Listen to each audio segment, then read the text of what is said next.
Mukbang fish. Ito yung paksiw sa probinsya namin. Ano siya, niluto sa suka pero may konting toyo. Sa Manila, yung paksiw nila puro suka lang, walang toyo. Para maasin.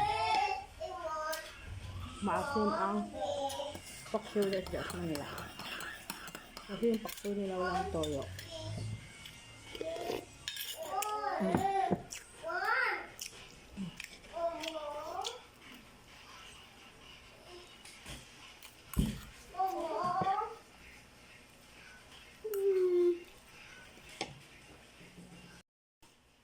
Alam nyo ba guys, dati mataba ako.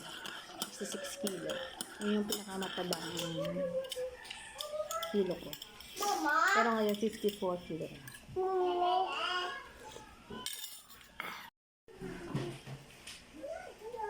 Kung ayaw nyo tumaba, kahit marami kayong kinakain, kumain lang kayo pag gutom kayo. Pag hindi kayo gutom, okay. Yun yung sikreto. Parang ito. Kasi kaya ka tumataba kasi sobra yung kinakain mo. Sobra sa kailangan ng katawan. So kapag kakain ka, yung gutom ka lang. Tapos pubusog ka na, tama na.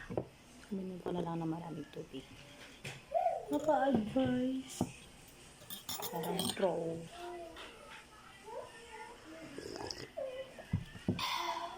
Kaganda talaga ang kape. Fisda. Sa probinsya nyo, paano kayo magluto ng paksiw? Puro suka lang ba? O may konting toyo din? What? Hindi talaga masarap ang breakfast pag walang coffee. Saka yung breakfast na to, lunch na din to. Oo, yun na yun.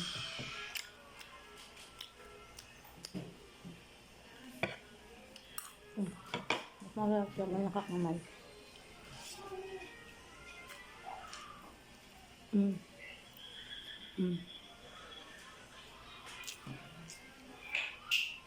Hindi ako lang din ng tuyo. Wala tayong tuyo ba?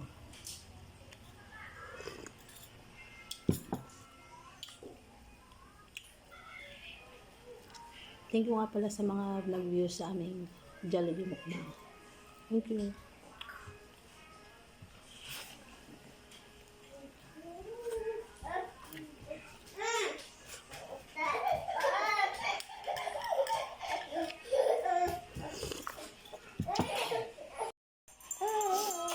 Mukbang candy. Mukbang candy.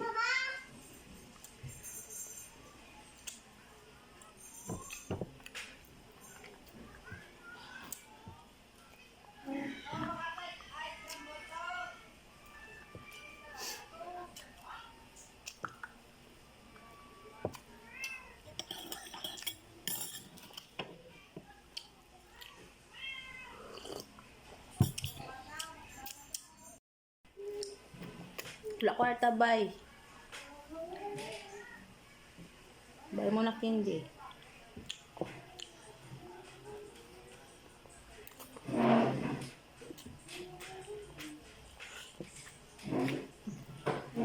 Ayaw. Busog na ikaw. Sana all busog. Wala. Tubig.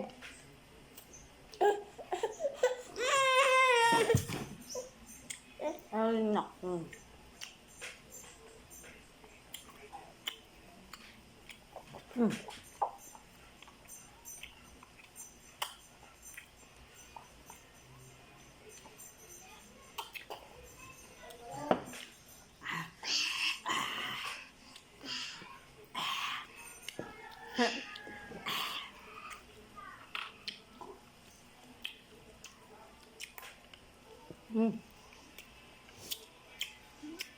Ayun.